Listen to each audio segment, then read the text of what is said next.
Hello everybody, Papa V Productions, back with another video.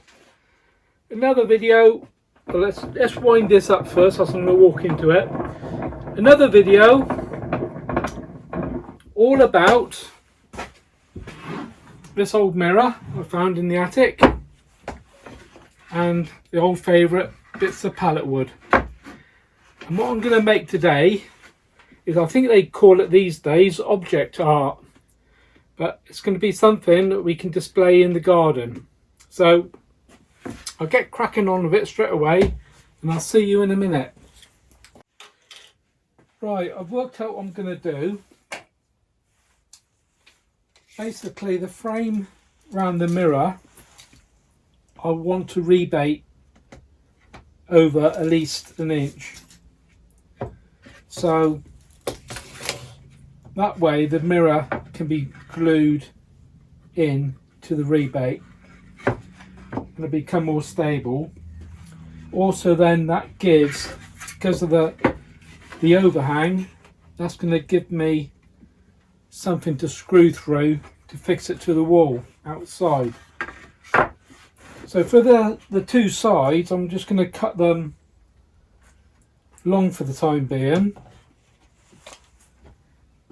I'm going to keep it all rough sawn like this. I'm not going to plane it up or anything, just to give it a bit of a rustic feel. Now the bottom and the top rail obviously needs, if I'm going to rebate an inch, so we've got our 14-inch mirror, then an inch either side. The top and bottom rail needs to be cut at 12 inches. So what I should do is get these cut now to length before I put them through the circular saw to form the rebates. Okay, I've measured the glass thickness, which was 6mm. So what I'm going to do is cut the depth of the rebate to 8mm. That will give a bit of leeway on the back, because I don't want the mirror touching the wall. Okay, so I've set the saw up, it's all ready to go. So I'll put my specs on, cover up my ear holes, and let's fire up the saw.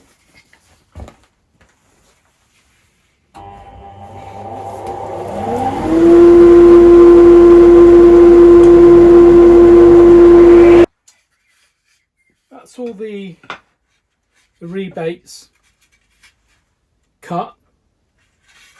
So what I need to do now is join them all together. So I'm just going to raise the side bits up on top of the top and bottom rail.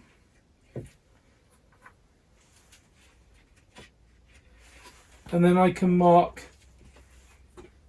how much timber to remove for the joint.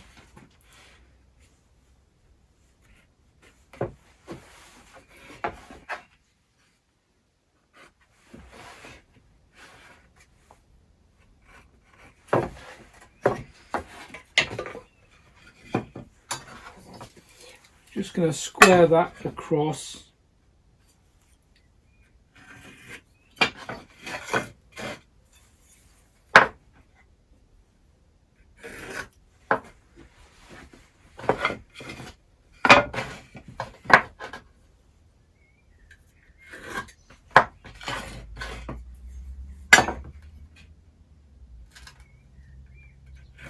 Working with rough sawn timber, you're never going to get accurate joints, but that's all part and parcel of the effect I'm after with the rustic feel. So I'm just going to use the marking gauge to set up the depth of our cut we need to make so that the two joints marry up together. It's fine. Let's just check another one. Move that across slightly, I think. because each of the boards are slightly different thicknesses. So I want to just take an average thickness. Okay, so I've marked even where we've got to cut. Now I'm just going to use the marking gauge to mark the depth of the cut. Best to put it in the vise.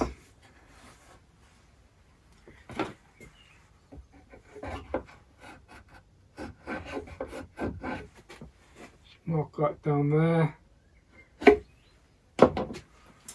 Okay.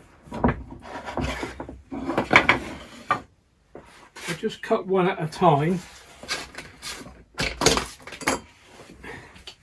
I'm going to do it by hand.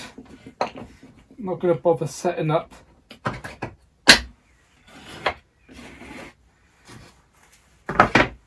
the saw for this.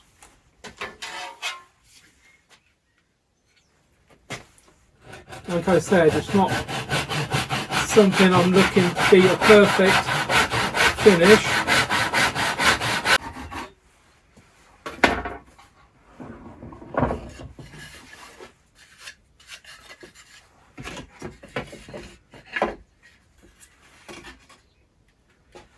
So that's how the joint's going to look. That's the front, that'll be the end, and the back will look like that. Okay, so I'll cut the other ones and we'll come back in a minute. Frame has all been glued together and it's nice and dry now.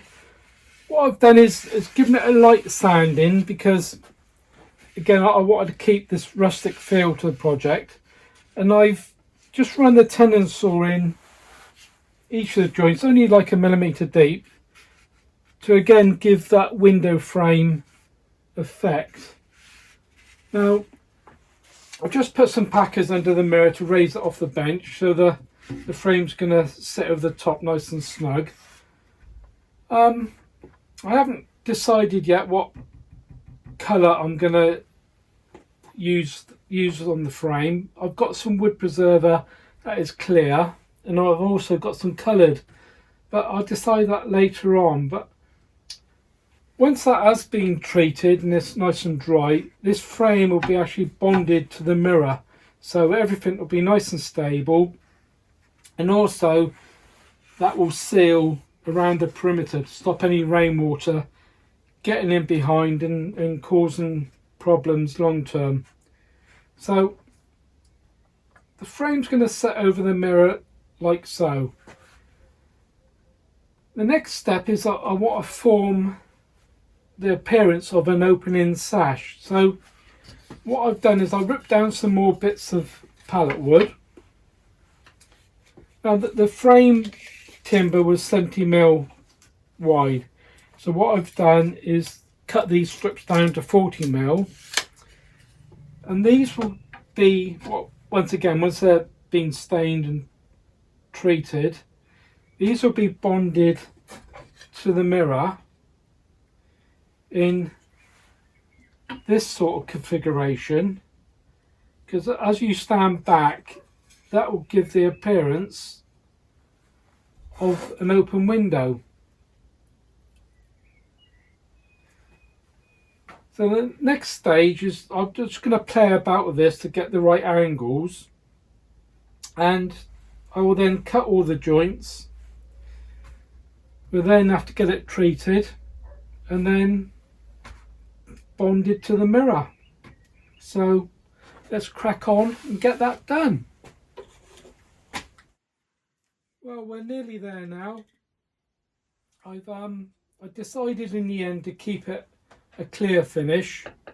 I actually used a product called Barentine wood protective treatment. I've used it on a number of projects. You can get it in all different shades, but I found it quite long lasting, so I thought I'd give that a crack. The frame has been glue to the mirror, and also I've made a start gluing the stile and the bottom rail on. The actual adhesive I'm using is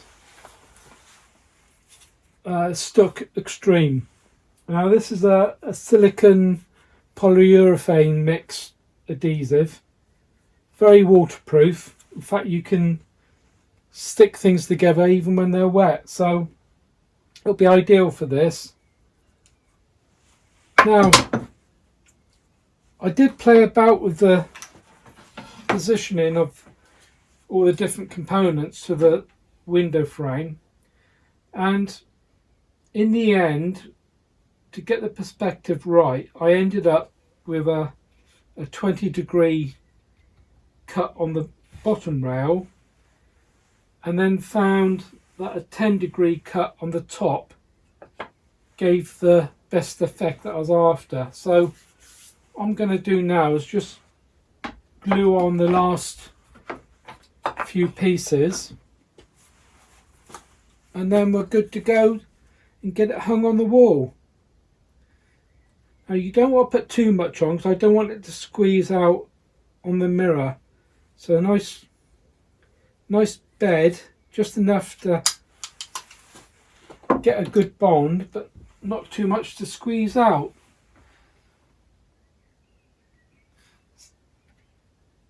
Just give it a slight wiggle lengthways,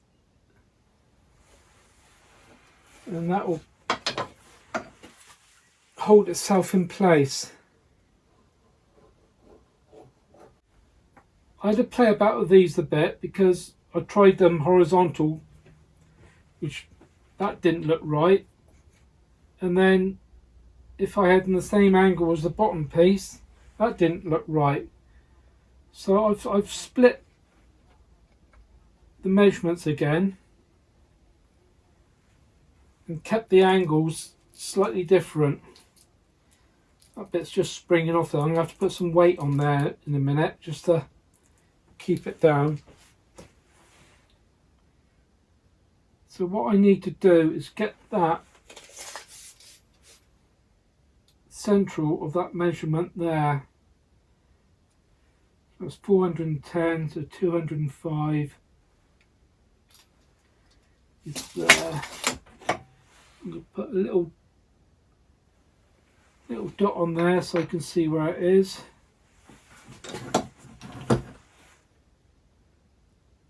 Again, just a small amount of adhesive.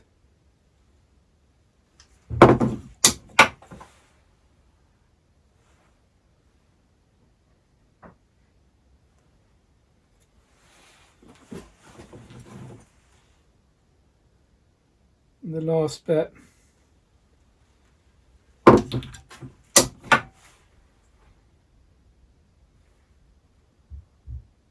Goes in there like so. Like I say, I'm going to have to put some weight on this now to stop that springing up, and I'll show you what it looks like in a while. Here we have the finished article. Now I know this was the first attempt at making one of these, but on the whole I'm quite happy with how it all turned out. I captured the effect I was after of looking through an open window, and maybe I could have made the outer framing slightly narrower so you could see more of the mirror, but all in all I'm quite happy with how it's turned out. I think I'm going to probably make another one. I'll see if I can find a bigger mirror, probably a third again wider and obviously deeper. I quite fancy doing one with a curved head, so maybe I'll post another video on our channel of me making that one. But in the meantime, keep subscribing to our channel, and I'll see you again next time.